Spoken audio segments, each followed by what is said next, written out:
Ladies and gentlemen, federal employees, today we're talking about our guesstimate for what the cost of living adjustment will be if you're a retired federal employee or going to be retiring this year, what your cost of living adjustment might be come January of 2025. Now, things are not perfectly set. They will be later this year, October, November, but until then, we have a pretty good idea, probably 80% idea of what things are going to be. So let's dive in and talk about it. But again, what we're talking about right now is only for retired or retiring federal employees on your FERS pension.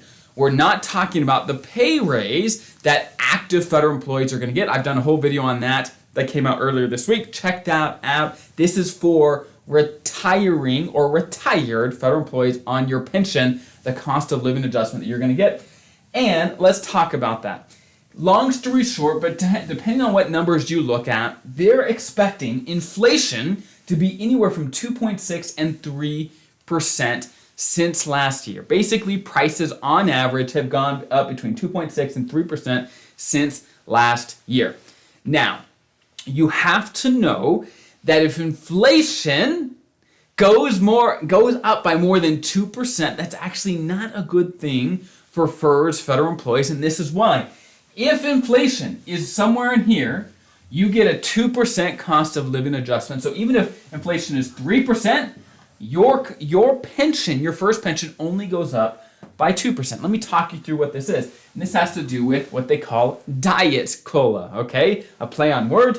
Long story short, if inflation is less than 2%, okay? Less than 2%, you will get the full amount, full COLA, meaning if inflation was 2%, your pension would go up by 2%, no problem.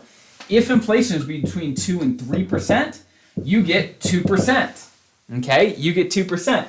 If inflation, though, is 3% plus, you get inflation minus 1%. So, for example, if inflation was 10%, your cost of living adjustment would be 9%. So, long story short, this year we're estimated to be right here between 2 and 3%. So, your cost of living adjustment as a FERS federal employee or retiree would be 2%. So, pretty close to what inflation is expected to be, but it doesn't tag along exactly. There's going to be a lag by just a little bit. But just keep in mind that not everyone gets this cost of living adjustment. If you're a retired Fed, it's not guaranteed that your pension is going to go up at all. Let me talk about the first group.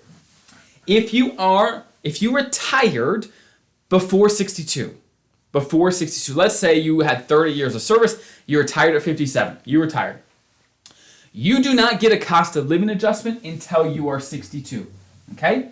You do not get a cost of living adjustment until you're 62. So this 2% is for those that are 62 plus, except, there's an exception here, unless you are special provisions. If you're a special provision employee that retired with a special provision retirement, right, you know who you are, law enforcement, air traffic controller, you folks, you know who you are, then you can get cost of living adjustments before 62, okay? But outside of that group, you do not get cost of living until 62, okay? So you got to cross your fingers and hope and pray that inflation is not large if you retire before 62 during those years that you're not receiving a cost of living adjustment. So let me recap this.